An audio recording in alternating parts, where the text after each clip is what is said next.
নমস্কার, আপনাদের সবাইকে রূপার হেসেলের একটা ছোট্ট ব্লগে অনেক স্বাগত। আজকের ব্লগটা করার এটাই কারণ, সবার কাছে একটা আইডিয়া যে রূপার হেসেল মানেই তো একদম ট্র্যাডিশনাল বাঙালি খাবার ছাড়া অন্য কিছু পাওয়াই যায় না, শুধু বাঙালি খাবারই পাওয়া যাবে, মাছ ভাত মাংস পোলাও সেসব তো আছেই। ট্র্যাডিশনাল সব ধরনের খাবার তো তোমরা রূপার হেসেলে পাও। তাছাড়া আজকের একটা জন্মদিনের পার্টি আছে, 20 জন থেকে 25 জনের মতো খাবারের আয়োজন করা হয়েছে, সেটা রূপার হেসেল থেকেই যাচ্ছে। আর এখানে রয়েছে হচ্ছে বাঙালির সাথে একটু চাইনিজের ছোঁয়াও। তো কি কি আছে বলে দিচ্ছে, কি কি হয়ে গেছে আর কি কি বাকি আছে সেটাও বলছি।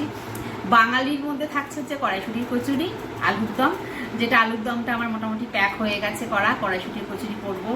আর চাইনিজের মধ্যে থাকছে হচ্ছে প্রথমে স্ন্যাক্স দিয়ে শুরু হবে হচ্ছে crispy prawn, honey chilli potato আর মিক্সড ভেজ পকোড়া। এই তিনটে আইটেম আমার বাকি আছে। ফ্রাইড রাইসটাও অর্ধেক হয়েছে, অর্ধেক করবো। আর এখানে হয়ে গেছে এই যে পায়েস, গুড় পায়েস। শেষ পাতে থাকবে একটুখানি বাঙালির ছোঁয়া, এই যে গুড় পায়েস। আর এই যে চিলি পনিরটা হয়ে গেছে রেডি আমার, চিলি পনির হয়ে গেছে। এখনও এই যে সমস্ত পটেটো এটা কাটাটা রয়েছে, এইগুলো ফ্রাইসগুলো এখন করব, সবটা পরে ফ্রাইসটা করে তারপর খাবার প্যাকিং করব। ফ্রাইসগুলো করব যখন তখন দেখাবো। এগুলো যখন রান্না করেছি তখন আর করা হয়নি, সব মাথা থেকে বেরিয়ে গেছে। তো এইটা এই কারণেই করা যে আপনারা বাঙালির সাথে সাথে একটু চাইনিজের ছোঁয়া কিংবা অন্য কিছু যদি আপনাদের কোনো আবদার থাকে সেটাও কিন্তু রূপার হিসেবে পাবেন। তো এরপরে কী কী আরও রান্না হচ্ছে সবটা আপনাদেরকে দেখাবো।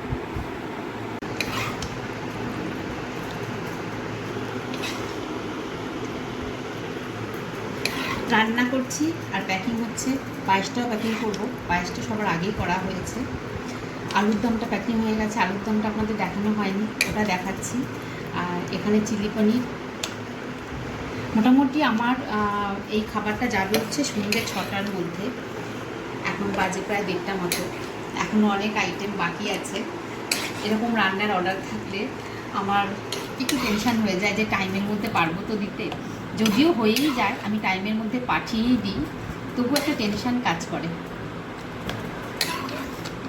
শীতকালে তো গুড় পায়েসের ডিমান্ড তো থাকেই, কিন্তু এইরকম গরমেও কিন্তু গুড় পায়েস খেতে ভালোই লাগে। আর আমরা বাঙালিরা তো সবসময় একটুখানি পিঠে পায়েসের ভক্তই। তো অ্যাকচুয়ালি যার বার্থডে সে কিন্তু বাঙালি। তো যাই হোক, ওই এখানকার কিছু লোকজন বাচ্চা মিলিয়ে আর সাথে থাকবে কিছু বাঙালি, তো এই কারণে একটু দু রকমের আইটেম করা হয়েছে। তারা সবসময় তো সবাই বাঙালি খাবারটা পছন্দ করে না, আর বিশেষ করে বাচ্চারা একটু চাইনিজ ফ্লেভারই পছন্দ করে। তো এই কারণে কিছু চাইনিজ থাকছে আর সাথে বাঙালির ছোঁয়া। আশা করি যারা খাবার নিচ্ছে তাদের খুব ভালো লাগবে। আর তাদের যে রিভিউ থাকবে সেটা তো আমি আমার গ্রুপে দিয়ে দেবো, আপনারা জানতেই পারবেন। এখানে পায়েস, চিলি পনির আর আলুর দম, এটা আমার ডান, প্যাকিংও ডান।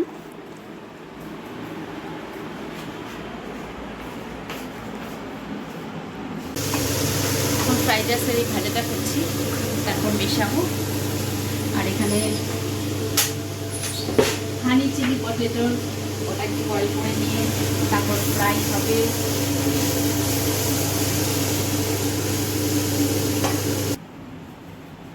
ফ্রাইড রাইস কমপ্লিট, এবার একটু ঘি,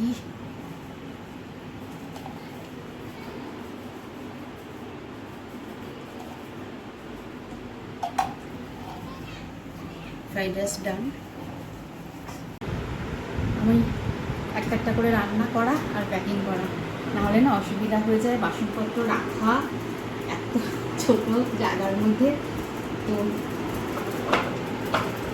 আমার একটা টেনশন, প্যাকিংটা একটা বড় ব্যাপার।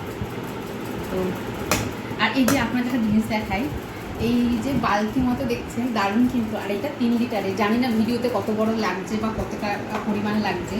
তো এখানে একটা বালতিতে মোটামুটি, যেহেতু কড়াইশুঁটির কচুরি থাকবে, আরামসে 10 জনের এখানে ফ্রাইড রাইস এটে যাবে।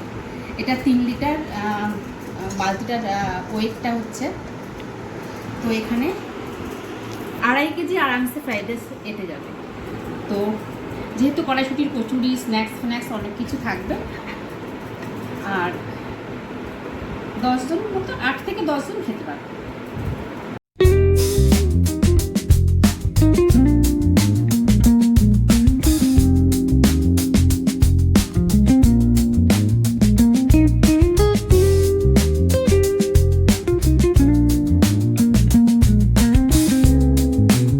চিলি পটেটো ডান, এরপর করবো ক্রিপসি কর্ন, তারপরে হবে হচ্ছে মিক্সড ভেজ পকোড়া, ওটাও অনেকটা পরিমাণ।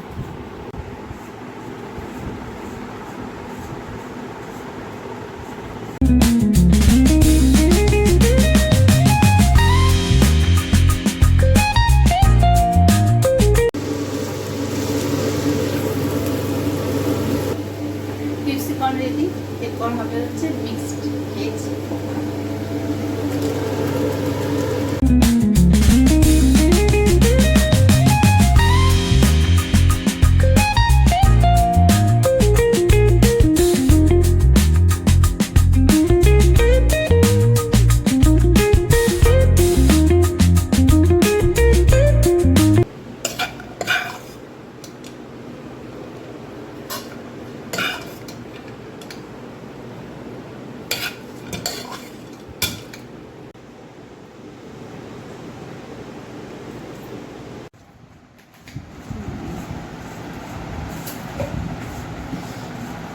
আমার last item veg pakora, mixed veg pakora. এর মধ্যে আছে যেটা পকোড়া লঙ্কা হয় বড় বড়, গোবি, আলু, ব্রকলি, বেবিকর্ন,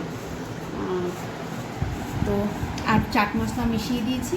ব্যাস আমার রান্না কমপ্লিট, যেটা যাবে।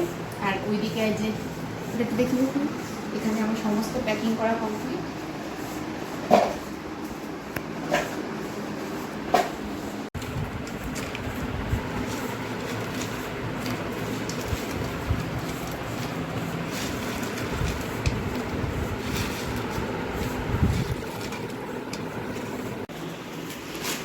এই যে সব ডান একদম, এখন প্যাকিং হচ্ছে।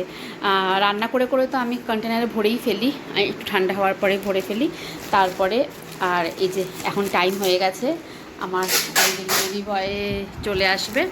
এখানে ফ্রাইড রাইস গেছে, পকোড়া গেছে, চাটনি গেছে, আরও এখানে কচুরি আছে, potato green, honey chilli potato, তারপরে এই পায়েস এগুলো সব প্যাক করব। এখানে কিছু প্যাক হয়েছে, সেলো টেপ লাগিয়ে দিচ্ছে আর প্যাকিং করছি। আরেকটা দিয়ে দেবো প্লাস্টিক।